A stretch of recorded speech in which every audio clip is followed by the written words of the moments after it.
హిందూ పురాణాల ప్రకారం అధర్మం హద్దులు దాటినప్పుడు, మానవత్వం నశించినప్పుడు పరమాత్ముడు భూమిపై అవతరిస్తాడు.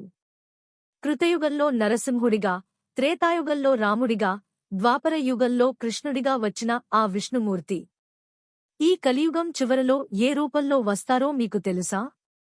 ఆయనే కల్కి. చేతిలో మెరిసే ఖడ్గం, స్వారీ చేయడానికి ఒక తెల్లటి గుర్రం. అసలు కల్కి ఎక్కడ పుడతాడు? ఆయన వాహనమైన ఆ గుర్రం వెనుక ఉన్న రహస్యం ఏంటి? ఈరోజు వీడియోలో కల్కి అవతారానికి సంబంధించిన ఆశ్చర్యకరమైన విషయాలను తెలుసుకుందాం. కల్కి పురాణం మరియు భాగవత పురాణం ప్రకారం కల్కి అవతారం ఉత్తర భారతదేశంలోని సంభల అనే గ్రామంలో సంభవిస్తుంది. తల్లిదండ్రులు విష్ణుయశస్సు అనే పుణ్యాత్ముడైన బ్రాహ్మణుడు మరియు ఆయన భార్య సుమతి దంపతులకు కల్కి జన్మిస్తాడు. సమయం శ్రావణమాసంలో శుక్లపక్ష అష్టమి తిథి నాడు ఆయన జన్మిస్తారని పండితులు చెబుతుంటారు. ఆశ్చర్యకరమైన విషయం ఏంటంటే, సంభల అనే గ్రామం కేవలం భూమి మీద ఉన్న ఒక ప్రదేశం మాత్రమే కాదు, అది ఒక ఆధ్యాత్మిక క్షేత్రమని, సిద్ధ పురుషులు మాత్రమే అక్కడికి వెళ్లగలరని కొందరి నమ్మకం. కల్కి అనగానే మనకు గుర్తొచ్చేది ఆయన అధిరోహించే తెల్లటి గుర్రం. దీని పేరు దేవదత్తం. ఈ గుర్రం వెనుక చాలా లోతైన అర్థాలు ఉన్నాయి. శుద్ధత, ప్యూరిటీ, తెలుపు రంగు సత్వగుణానికి మరియు పవిత్రతకు నిదర్శనం. లోకంలోని మలినాన్ని కడిగేయడానికి ఆయన స్వచ్ఛమైన వాహనంపై వస్తారు.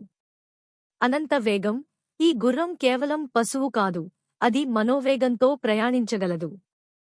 కాలక్రమంలో అది ఒక సూపర్ సోనిక్ వాహనం లేదా అడ్వాన్స్ టెక్నాలజీకి ప్రతీక అని కూడా కొందరు భావిస్తారు. శివుడి వరం. పురాణాల ప్రకారం ఈ గుర్రాన్ని మరియు ఒక చిలుకను, సుఖము, శివుడు కల్కికి బహుమతిగా ఇస్తాడు.